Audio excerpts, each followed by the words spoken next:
रात के अंधेरे में चुपचाप हो जाता है। फिर वो चाहे 5 साल की बच्ची हो या 30 या 60 साल की औरत, सबका हश्र और अंजाम एक ही होता है। आंसू निकलती नहीं आंखों से, खून का दरिया बह जाता है। फिर सुबह हो या शाम, हैवानियत ही बाहर आता है। क्या करोगे फांसी की सजा सुनाकर? क्या करोगे इंसाफ दिलाकर? क्या करोगे कैंडल मार्च कर कर? कल तो एक कीड़ा फिर पैदा होना है। क्या कपड़ों का दोष है? हर घर पर तो यही बोलकर मुंह दबाया जाता है, बाहर मत जाना, तुम लड़की हो, रेप हो जाता है। नमस्कार मेरे प्रिय दर्शकों, मेरा नाम खुशबू है।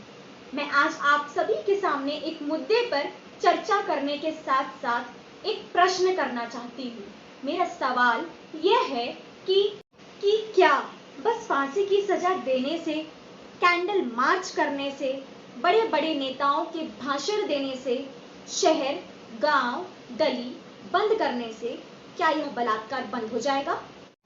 चला रहे हो बेटियों को और बना रहे हो शमशान, फिर क्यों कहते हो भारत देश महान? अरे आग लगा दो इन कुत्तों के दोनों पैरों के बीच में, या फिर गाड़ दो, जिंदा दफना दो 2 कर्ज अंदर जमीन में। अरे कुछ तो करो कि यहाँ बेटी के साथ इंसाफ हो, कुछ तो करो कि बेटी निडर हो।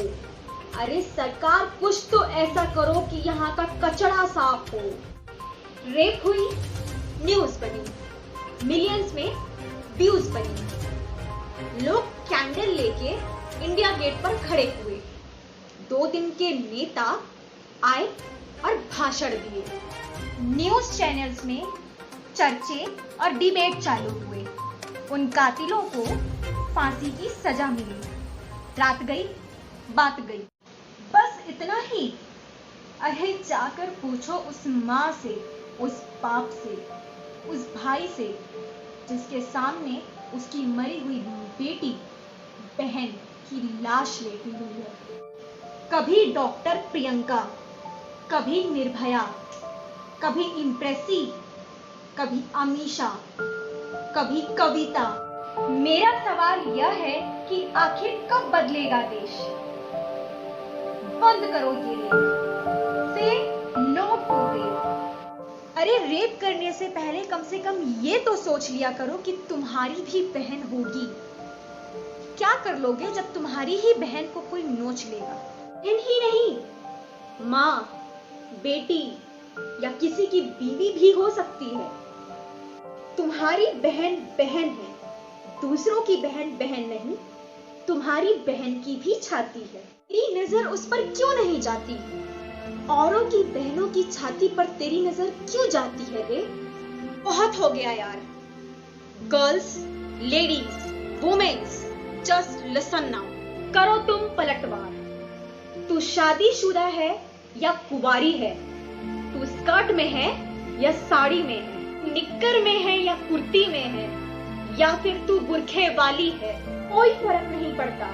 फर्क ये पड़ता है कि तू नारी है, तू एक स्त्री है, तू भी किसी की बेटी है, तू भी किसी की बहन है और तू भी किसी की वाइफ है। दुर्गा है, तू काली है, तू ही माँ शेरा वाली है। तेरे अंदर जो ताकत है वो अब इन दरिंदों की आफत है। निकाल अपने अंदर की ताकत को बाहर, निकाल अपने अंदर की आग को बाहर और बन के निकल बाहर माँ शेरा वाली। मजाल है तुझे कोई छू दे, क्योंकि ये दरिंदे कभी नहीं रुकेंगे। इन्हें यदि कोई रोक सकता है तो वो हो तुम, नारी। क्योंकि आज मुझे कितने लोग देख रहे होंगे, देखना कल फिर एक कीड़ा पैदा हो ही जाएगा। पत्थर को भी भगवान के रूप में मैंने पूजते देखा है, वहीं आज फिर एक बेटी की इज्जत को नीलाम होते हुए देखा है। कर्जी की बेटी कविता सोनी, जिसका उम्र 25 साल था, गांव की लड़की थी, ज्यादा अमीर खानदान से नहीं थी, गरीब खानदान से बिलोंग करती थी। क्या कसूर था उस लड़की? देखा घर में कोई नहीं है तो ये पीछे के रास्ते से ये गलत नियत से घर में लाइट गोल करवा करके शॉर्ट सर्किट करवा करके ये घर में घुसा और घर में गलत करने के तरीके से घुसा था। और मेरे साला वहाँ पे उसको जैसे ही पता चला कि नहीं पीछे तरफ कुछ हो रहा है, जैसे वो पीछे तरफ दौड़ने के लिए गया तो डॉक्टर को देखा और डॉक्टर इसे सामने के दरवाजा को खोलने के लिए जैसे दौड़ रहा था पीछे से दौड़ के उसको आकर के मार दिया। किस हथियार का उपयोग किया उन्होंने मारने के लिए? खलबट्टा से मारा है उसने।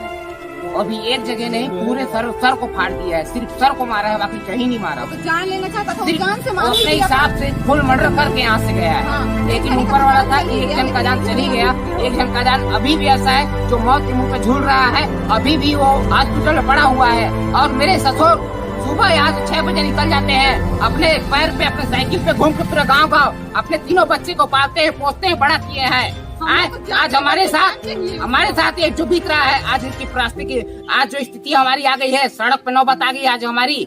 आज अपना घर दूरा बेच दिए हम, उसके बाद भी हम जिंदगी नहीं बचा पाए उस डॉक्टर के कारण। वो डॉक्टर नहीं, वो दरिंदा है, उसे फांसी की सजा मिलनी चाहिए, उसको जीने का कोई अधिकार नहीं है। जीने का कोई हक नहीं है, उसको फांसी मिलना चाहिए, फांसी उसको मौत मिलना चाहिए। हम लोग चाहते हैं जान के बदले जान चाहिए। एक जने मर गई लेकिन एक जने मौत के मुंह में आज भी लड़ रहा है। आज उसके इलाज के लिए हम लोग पास 1 रुपए खर्चा तक नहीं है, फिर भी वो बेचारा बेहोश है। आज हम लोग को ना उसकी जान के बदले जान चाहिए, उसको फांसी चाहिए। डॉक्टर तो भगवान होते हैं ना, लेकिन वो भगवान नहीं है, भगवान के बदले दरिंदा बन के पीछे से आया है। मेरी दीदी को जबरदस्ती रेप करने को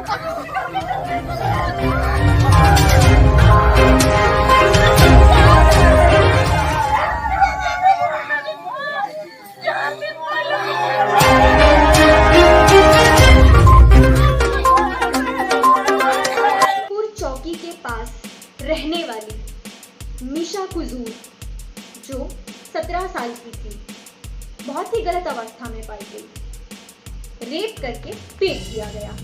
उसके तन पे एक कपड़े नहीं थे। क्या गलती था उस लड़की का? क्या कसूर था? क्यों हो रहा है ये? क्यों से रोका जाएगा इन बलात्कार को? यह सोचना पड़ेगा सत्ता पे बैठी सरकार को। जो बेटी नवरात्रि में कन्या देवी के रूप में पूजी जाती है, बाद में उसी की इज्जत लूटी जाती। अरे राम मंदिर बाद में निर्माण करो, पहले इंसान तो बन जाओ। भारत की बदलती राजनीति में कुछ तो नया होना चाहिए। बलात्कार बंद ना कर सको तो ये कानून हटा दो, ये राजनीति छोड़ दो। जय हिंद, जय Bharat. Stop the rape, save the